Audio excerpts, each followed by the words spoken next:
Hamas dan Israel gitu.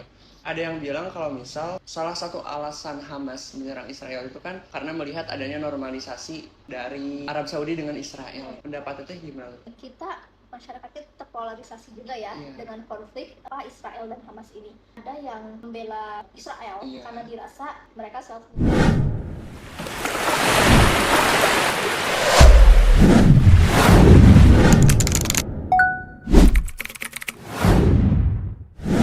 Halo Interpelagis, kembali lagi di podcast Interpelago, Act Locally, Think Globally dalam segmen IR Talks bersama gue Wildan yang akan menjadi host dalam podcast kali ini. Jadi dalam podcast kali ini kita bakal membahas mengenai isu yang HI banget nih. Kira-kira apa ya isunya? Jadi isu yang akan kita bahas adalah normalisasi hubungan antara Arab dan Israel. Nah, oleh karenanya, gue nggak sendiri, gue ditemani sama narasumber yang super spesial dan keren banget, yaitu Kak Sarah. Halo Kak Sarah. Halo Interpelagis. Halo. Jadi Kak Sarah merupakan dosen HI UIN Jakarta dan FYI, fun fact-nya beliau itu merupakan alumni HI UIN Jakarta juga dan salah satu pendiri dari Interpelago. Seperti itu ya Kak. Dan setelah mengenyam pendidikan di HI UIN Jakarta, beliau melanjutkan pendidikannya di Juilliard University di China dengan mengambil Master of Law in International Relations, sepertinya Kak. Oke.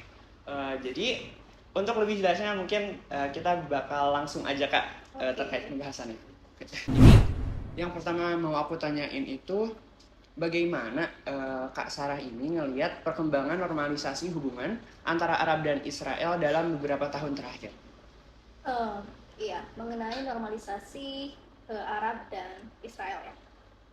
Sebenarnya ada beberapa pendapat yang menurut saya itu untuk merespon ini. Pertama, kaitannya dengan bahwa survival negara itu lebih utama gitu kan dibanding misalkan ideologi, norma atau agama. Contohnya misalkan kan banyak kritik terhadap normalisasi antara Arab dan Israel ini kan, maksudnya dianggap mencederai perjuangan atas Palestina. Tapi kita lihat sejarah ke belakang, bahkan Mesir dan juga Jordan itu lebih dulu melakukan normalisasi hubungan dengan Israel di tahun 1990-an ya kalau Jordan kalau nggak salah, tapi sudah sangat lama setelah perang Arab Israel waktu itu. Yang bisa kita lihat adalah bahwa faktor ideologi, faktor identity, faktor norma, misalkan perjuangan dalam konteks ini kan Palestina dan negara-negara Arab itu satu bangsa gitu kan, sama-sama bangsa Arab gitu kan, dan kebanyakan mayoritas adalah bangsa Islam. Tapi kenapa misalkan justru lebih ingin normalisasi dengan Israel dibanding kan, walaupun itu dianggap untuk mencederai hubungan dengan Palestina gitu kan. Tapi kita harus lihat bahwa ternyata untuk negara, kalau misalkan kita bahas realism, ternyata survival itu lebih utama dibanding faktor-faktor materi lain kan. Karena menurut realis, yang penting itu negara survive, yang penting negara kepentingannya tercapai. Masalah lain itu apalagi masalah non materi itu nggak penting untuk negara. Nah, kita bisa lihat juga faktor-faktor tersebut dari contoh-contoh bagaimana proses normalisasi ini dengan antara bangsa negara-negara Arab dan Israel. Yang kedua, kita harus lihat maksudnya kenapa sih seperti ada gerakan yang cukup masif bahwa banyak negara-negara Arab ini ingin melakukan normalisasi dengan Israel. Kita harus tahu siapa sih yang bergerak di isu ini. Yang tentunya yang punya peran besar adalah Amerika Serikat. Amerika Serikat. Dan harus kita tahu sebelum misalkan kalau misalkan kita lihat sebelum adanya beberapa minggu lalu apa yang terjadi di negara-negara Timur Tengah yang konflik. Bukan ada normalisasi hubungan antara Saudi dan Iran. Mereka berdua adalah dua negara musuh bebuyutan di kawasan. Yang satunya Saudi mempunyai ideologi Wahabi, yang satu Sunni Wahabi, sedangkan Iran Syiah. Ideologinya yang keduanya itu adalah dua superpower di kawasan Timur Tengah yang saling bersaing pengaruh selama ini kan. Mereka di Yaman berada di dua kutub yang berbeda dan saling berebut kekuasaan di situ. Tapi mereka bisa mempunyai hubungan yang cukup normal di BRICS. Mereka bergabung di BRICS bersama China dan lain sebagainya. Ini tentunya hubungan Saudi dan Iran yang cukup membaik, bahkan mereka bergabung ke China itu menjadi ancaman untuk siapa? Menjadi ancaman untuk Palestina, Saudi Arabia itu sendiri. Untuk Amerika Serikat. Karena kita tahu Saudi Arabia tuh dekat hubungannya dengan siapa? Amerika Serikat. Dengan Amerika Serikat. Saudi itu salah satu negara di Timur Tengah yang mempunyai hubungan sangat erat dengan Amerika Serikat. Di mana misalkan di Yaman, di konflik Yaman, Saudi itu kan berkonflik melawan Houthi dan Iran di Yaman kan, dan Saudi ini didukung oleh siapa? Amerika Serikat. Bahkan kerjasama ekonomi dan lain sebagainya itu Saudi itu sangat mereka tidak alliance dalam konteks mereka itu negara yang beraliansi secara militer, tidak. Tapi dalam struktur great power, Saudi ini condong ke Amerika. Ya. Dan masuknya Saudi Arabia ke BRICS yang notabene itu adalah organisasi yang dibuat oleh China dan dengan pengaruh Cina yang sangat besar di situ, tentunya ini sebuah ancaman bagi Amerika dalam pengaruhnya di Timur Tengah. Karena Saudi dan Iran adalah dua negara yang Timur Tengah yang cukup besar, dan itu kan Timur Tengah itu baru masuk di BRICS pada saat sekarang kan, ketika Saudi dan Iran masuk di BRICS.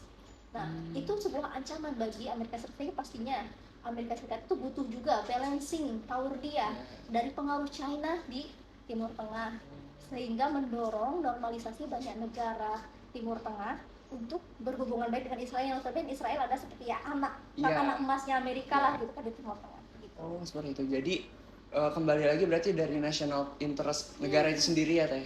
Iya, tapi ada satu pendapat juga yang maksudnya gini, dulu kita juga waktu masa pemerintahan Presiden Abdurrahman Wahid, kita juga sempat mempunyai wacana untuk menormalisasi hubungan antara Indonesia dan Israel kan?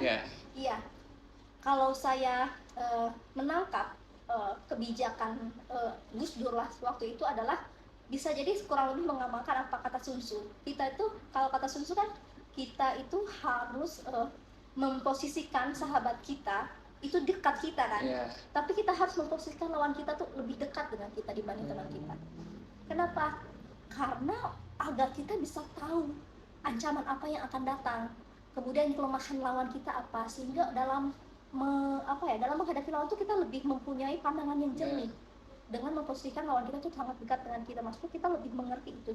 Itu juga yang sebenarnya bisa jadi kenapa beberapa upaya normalisasi itu diupayakan, karena merasa ketika punya hubungan diplomatis dengan Israel, kita lebih mempunyai daya tawar dalam konteks konflik Israel dan Palestina. Contoh misalkan kalau kita tahu teori liberal, kerjasama itu akan membuat negara itu saling ketergantungan, dan itu membuat perang itu sebisa mungkin dihindari. Sehingga ketika kita punya hubungan dengan Israel dalam hal bilateral, contohnya ketika kita tidak setuju dengan kebijakannya Israel di Palestina, kita bisa mempunyai daya tawar, ya kan? Bahwa coba kalau misalkan kita putus kerjasama dalam A, B, C, D, F, G dengan Israel, kalau Israel misalkan berlaku tidak baik, misalkan memerangi Palestina dan lain sebagainya, itu bisa jadi hal yang diupayakan negara-negara yang ingin menormalisasi hubungan dengan Israel. Tapi pertanyaannya, apakah bisa apakah bisa negara misalkan yang mempunyai power yang tidak besar seperti Indonesia maupun negara-negara Timur Tengah lainnya bisa mempunyai daya tawar pada Israel yang punya backingan negara superpower seperti Amerika dan Inggris gitu. Nanti apakah kita justru di pihak yang kalah dalam kerjasama tersebut, atau kita justru bisa mengimbangi atau bahkan mempunyai daya tawar yang bisa menekan Israel agar tidak berbuat semena-mena di Palestina. Wow, menarik banget ya. Jadi nggak tadi ngomongin tentang normalisasi aja, ternyata ada faktor-faktor di belakangnya juga ya, banyak faktor-faktor. Iya. Mungkin yang selanjutnya aku mau nanyain sih kayak kira-kira apa sih kayak pemicu utama adanya normalisasi hubungan antara Israel dan Arab? Iya. Kurang lebih kita bisa bahas di dua level ya, level dalam negeri, maksudnya di state level dan di system level. Bahwa kalau misalkan di level sistem, oh ternyata ada pengaruh Cina yang sudah mulai masuk dan besar di Timur Tengah, ditandai dengan ya mulai ada One Belt One Road yang masuk. Memang Timur Tengah salah satu negara yang terdampak oleh program One Belt One Road tersebut, juga dengan masuknya Saudi dan Iran yang notabene mereka dalam musuh bebuyutan di Timur Tengah, malah justru bisa bekerja sama di dalam BRICS. Betul. Di bawah kepemimpinan China. Nah, tentunya itu Amerika Serikat tentunya menjadikan itu concern bahwa dia harus tetap melanggengkan pengaruhnya di Timur Tengah, sehingga mulai mengajak negara-negara di Timur Tengah itu untuk menormalisasi hubungan dan Israel, yang kita tahu Israel adalah seperti anak emasnya Amerika atau kayak pion Amerika di Timur Tengah, yang menjaga kekuasaannya Amerika di Timur Tengah itu Israel. Nah, kalau di dalam negeri sendiri, faktor dalam negeri sendiri adalah ya diantaranya karena kepentingan nasional dari negara-negara tersebut. Bahwa misalnya contohnya misalnya Emirat Arab, selain faktor dia ekonominya ingin mengundang lebih banyak wisatawan, khususnya dari Israel untuk berwisata, jadi wisatawan ke Uni Emirat Arab. Secara keamanan juga dia ketika menormalisasi hubungan dengan Amerika Serikat bisa memiliki kerjasama yang lebih kuat dalam bidang militer, akan mendapatkan perdagangan senjata lebih banyak dari Amerika Serikat ketika menormalisasi hubungan dengan Israel. Itu salah satu faktor dalam negerinya. Sehingga faktor dalam dan luar negeri ini mempengaruhi kenapa isu-isu normalisasi ini cukup masif di Timur Tengah sekarang. Jadi ada dua faktor, teman-teman. Tadi ada faktor internal dan eksternal. Seperti itu. Jadi berarti nggak semerta-merta apa ya? Ya banyak pengaruh juga ya Teh. Iya, jadi ya tadi itu kalau kata realis ya, norma itu nggak punya apa ya, tidak sepenting material interest ya, maksudnya seperti bahwa ekonomi, kemudian survival negara itu tuh lebih penting dibanding ya tadi norma agama. Walaupun Palestina satu bangsa Arab, sama agama Islam, tapi ya karena dia merasa ya maksudnya kepentingan nasional lebih penting, ya akhirnya yang mengesampingkan hal tersebut. Walaupun dalam salah satu perjanjian yang dibuat ketika dalam normalisasi itu adalah satunya adalah keamanan regional. Jadi normalisasi antara Uni Emirat Arab dan Israel ini kan dibentuk dalam konteks perjanjian Abraham Accord. Dalam Abraham Accord itu salah satu yang disetujui adalah menjaga stabilitas kawasan atau perdamaian kawasan, yang salah satunya adalah konflik Palestina itu. Tapi permasalahannya kan dalam perjanjian itu kalau kita lihat realis itu tuh kan lebih menguntungkan siapa kan? Pihak Arab ini masalahnya ada di pihak yang lebih superpower apa tidak dibanding Israel. Nah itu pertanyaannya, sehingga kita lihat juga sekarang walaupun sudah ada normalisasi, toh juga tetap kan Israel dan Palestina berkonflik gitu kan, berperang gitu kan.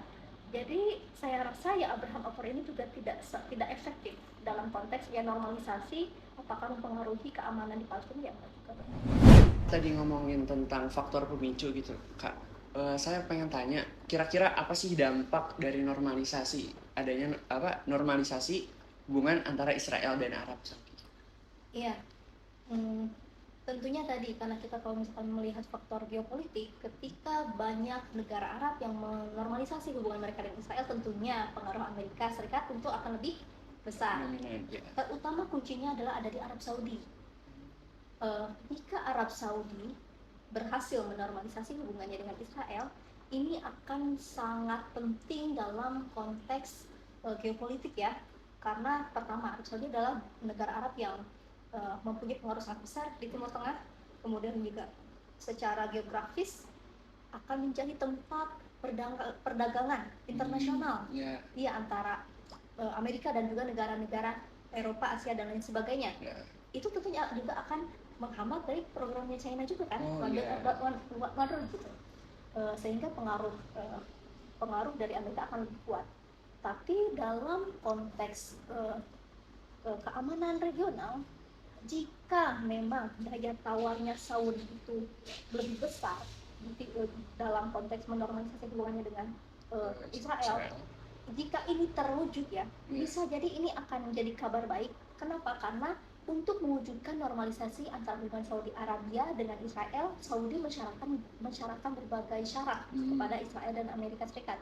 Salah satunya adalah meningkatkan perdagangan senjata ke Saudi Arabia. Itu menguntungkan secara national interest-nya Saudi gitu kan. Kedua adalah untuk dalam konteksnya Palestina, Saudi mensyaratkan jika ingin menormalisasi hubungan dengan Saudi, Israel harus menyetujui syarat dari Saudi, yaitu untuk mengakui Palestina sebagai negara. Pertama, kedua, mengakui regional Palestina merujuk pada tahun 1967 wilayahnya. Otomatis itu lebih besar dibanding dibanding apa yang kita tahu sekarang hanya Gaza dan West Bank gitu kan. Itu sebenarnya kalau Saudi Arabia bisa mewujudkan hal tersebut, ini bisa menjadi kabar baik untuk kawasan gitu kan. Palestina bisa mendapatkan kemerdekaannya. Tapi apakah ini akan diterima? Proposal ini akan diterima oleh Amerika dan Israel? Ya seperti kita lihat ya sekarang susah banget ya. Susah banget. Pertama, kedua, Saudi itu juga ketika Amerika Serikat tidak bisa memenuhi hal tersebut sebagai syarat normalisasi dengan Israel, Saudi juga sebenarnya tidak akan banyak merugi dalam konteks national interest. Kenapa? Karena salah satu syaratnya itu tadi adalah proliferasi nuklir non militer sebagai salah satu syarat yang diajukan oleh Arab Saudi jika ingin menormalisasi hubungan dengan Israel. Tapi ketika misalkan Amerika tidak menyetujui tadi dalam konteks Palestinanya, ya Arab Saudi tidak akan rugi karena dia bisa melakukan proliferasi nuklir non militer dengan China. Ini adalah dilema tersendiri bagi Amerika Serikat bahwa kalau dia tidak menerima proposalnya Saudi, ya Saudi bisa beralih lebih condong ke China. Tapi apakah Saudi juga punya daya tawar yang sekuat itu untuk mempengaruhi Amerika Serikat dan Israel untuk mengakui kemerdekaan Palestina dan mengembalikan wilayah sesuai dengan 1967? Ya, makanya kuncinya ada di Arab Saudi. Iya, berarti kalau ngelihat kayak gitu Arab Saudi itu diuntungkan nggak sih Teh? Iya, baik. Ya diuntungkan kalau misalkan melakukan normalisasi secara national interest. Secara Palestina juga itu hal yang bagus. Tapi kan permasalahannya adalah di dalam kerjasama internasional itu kan bukan antara negara A dengan negara B yang sama kuatnya kan. Tapi kalau kita melihat dalam sudut pandang realis ya, tapi negara periperi dengan negara core misalkan itu nggak balance gitu. Saudi memang kuat di kawasan, tapi untuk melawan Israel yang punya backingan Inggris dan Amerika itu adalah permasalahan lain kan. Iya, maka dari itu saya juga tidak terlalu percaya Israel dan Amerika akan menyetujui proposal Arab Saudi dalam proses normalisasi. Walaupun sekarang kita tahu ketika akhirnya terjadi perang antara Hamas dan Israel, Saudi menunda dulu kan proses normalisasi tersebut karena salah satu persyaratannya memang harus salah satunya kemerdekaan Palestina. Dan itu memberatkan banget mungkin ya. Israel juga gitu kan. Kalau misal reaksi dari pemimpin negara lain gitu Teh, entah itu berada di kawasan Timur Tengah ataupun negara lain, kira-kira bagaimana tuh terkait terhadap normalisasi tersebut? Sebenarnya memang banyak penolakan ya, dan khususnya ya pasti dari pemimpin Palestina itu adalah mencederai perjuangan mereka ya, karena dirasa bangsa Arab ini meninggalkan mereka gitu kan, betul. Dengan mengakui Israel sebagai negara dan mempunyai hubungan bilateral dengan Israel. Di sisi lain juga Iran sebagai kekuatan penyeimbang di kawasan Timur Tengah juga menolak hal tersebut karena dirasa normalisasi ini menjadi berbahaya karena dengan normalisasi otomatis peran Israel akan lebih kuat di kawasan. Juga Amerika tentunya lebih kuat lagi karena kita tahu sendiri bagaimana kebijakan Amerika itu di kawasan Timur Tengah ya. Itu akan berbahaya menurut Iran ya, menurut Ayatollah Khomeini, pemimpin Iran, akan berbahaya bagi keamanan kawasan. Karena tadi sebenarnya kalau terwujud proposalnya ini kabar baik. Iya, kabar baik. Kalau terwujud. Tapi permasalahannya kan kerjasama ini di internasional tuh kalau kita memandang dengan kacamata realis tidak seimbang gitu kan. Daya tawar negara-negara Arab ini tidak seimbang melawan kekuatannya Israel dengan backingan Inggris dan Amerika. Sehingga saya sih pesimis bahwa proposal untuk kemerdekaan Palestina, proposal mengembalikan wilayah Palestina itu akan terwujud dan diwujudkan Israel. Saya tidak tidak optimis akan hal tersebut, karena bisa jadi Saudi akan tetap menormalisasi tanpa adanya pengakuan terhadap kedaulatan Palestina. Tapi mungkin dalam konteks persyaratan lain seperti proliferasi nuklir, senjata dan lain sebagainya bisa jadi diwujudkan. Tapi faktor kayak Palestina belum tentu itu terwujud ketika normalisasi terjadi. Baik, seperti itu. Terus ada hal yang saya penasaran sih Teh. Soalnya mungkin isu ini juga lagi hangat banget nih terkait Hamas dan Israel gitu. Ada yang bilang kalau misal salah satu alasan Hamas menyerang Israel itu kan karena melihat adanya normalisasi dari Arab Saudi dengan Israel gitu. Pendapat Teteh gimana terkait hal itu, juga terkait konflik Hamas dan Israel secara keseluruhan yang sekarang lagi ramai? Iya, tapi yang kan kita masyarakatnya terpolarisasi juga ya dengan konflik Israel dan Hamas ini. Ada yang membela Israel karena dirasa mereka self defense karena ya Hamas menyerang duluan. Ada juga yang membela tidak membela Hamas tapi lebih ke membela Palestinanya karena dinilai bahwa yang jadi korban lebih banyak adalah warga sipil Palestina gitu kan. Tapi yang ingin saya tekankan adalah perang ini tidak dimulai di tanggal 7 Oktober. Kita tahunya Hamas menyerang pada tanggal 7 Oktober gitu kan, menembakkan roket gitu ke Israel. Tapi yang perlu kita tahu, ini terjadi sejak 1948, berdekade-dekade lalu, bahwa Palestina ini direbut tanahnya, direbut rumahnya, itu direbut haknya oleh Israel gitu kan. Nah, yang terjadi adalah kalau misalkan kita analogikan, yang terjadi di Palestina adalah Indonesia saat masa pendudukan Belanda, Inggris, Portugis dan Jepang gitu. Masa-masa itu. Jadi bukan ketika ada ketika ada mungkin Hamas melakukan serangan, itu bisa jadi ya didasarkan kepada keprihatinan terhadap masyarakat Palestina yang maksudnya dijajah setelah sedemikian dekade, sedemikian tahun dengan kebijakan yang sangat tidak manusiawi terhadap warga Palestina, sehingga ya wajar saja orang yang berada di negara atau kawasan yang seperti itu wajar saja melakukan tindakan kekerasan untuk membela haknya. Itu pun yang terjadi di Indonesia. Bagaimana misalkan contoh perang-perang yang terjadi di Indonesia untuk melawan penjajahan misalnya. Salah satu contoh kasus yang cukup besar juga di Indonesia adalah Battle of Surabaya atau Peperangan Surabaya. Peperangan Surabaya terjadi ketika Indonesia setelah merdeka kan. Kita deklarasi kemerdekaan di Agustus. Agresi militer terjadi pada November. Nah, saat itu pejuang kita di Surabaya dalam media-media barat dan jenderal-jenderal barat menyebut mereka apa coba? Menyebut mereka apa tuh Kak? Para pejuang Surabaya disebut sebagai ekstremis Surabaya, sebagai teroris. Maksud saya ingin mencoba memberikan pemahaman mengenai apa itu terorisme. Karena Israel ini melegitimasi tindakannya di Palestina atau di Gaza itu karena menganggap Hamas adalah organisasi teroris. Teroris sendiri sebenarnya kan tidak punya definisi yang tunggal betul. Terorisme tidak punya definisi tunggal, tapi secara umum terorisme adalah sebuah tindakan yang mempunyai motif politik gitu kan, yang menggunakan cara-cara kekerasan dan ditujukan kepada warga sipil betul. Dengan menyebarkan ketakutan yang sangat masif.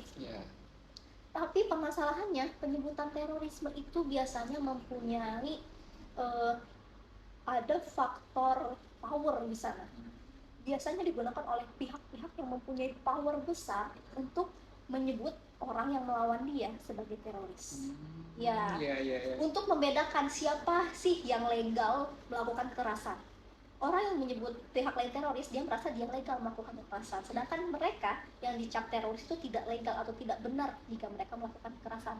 Contoh yang terjadi misalkan seperti tadi, eh, dalam konteks perang Surabaya. Ketika agresi militer Belanda 1-2 itu, mereka merasa mereka legal untuk mengerahkan militer mereka, pasukan mereka ke Hindia Belanda, yang karena mereka menganggapnya mereka mengamankan situasi Hindia Belanda. Betul. Sedangkan pihak pejuang Surabaya melakukan kekerasan kan, penembakan dan lain sebagainya untuk melawan Belanda, dianggap mereka tidak berhak melakukan kekerasan itu, mereka teroris gitu kan, mereka pemberontak gitu.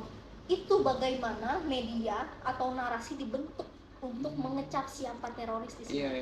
Ya, itu yang harus kita pelajari. Maka ketika kita mendengar atau melihat bahwa Israel mengecap Hamas sebagai teroris, bayangkan Surabaya saat itu. Iya, pejuang kita juga, di pihak kita mereka adalah pejuang, di pihak Belanda mereka adalah teroris. Karena di pihak kita para pejuang Surabaya adalah mempertahankan kedaulatan negara, mempertahankan tanah kita. Tapi di pihak Belanda mereka melawan kepentingan Belanda. Nah, itu juga yang terjadi antara Hamas dan Israel ini gitu, bahwa ada relasi kuasa yang bekerja, bahwa Hamas dicap sebagai teroris karena mereka melakukan perlawanan terhadap Israel. Dan begini, penembakan itu terjadi pada tanggal 7 Oktober, dan catatannya adalah kawasan itu tidak pernah dalam kondisi damai.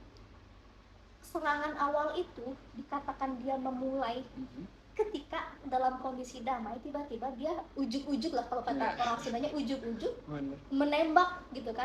Lah kondisinya Palestina itu nggak pernah dalam kondisi damai loh. Betul. Iya kan, di Al-Aqsa misalkan, di Masjid Al-Aqsa, Israel bagaimana seringkali bersikap kasar terhadap para jamaah, seenaknya menembak dan lain sebagainya.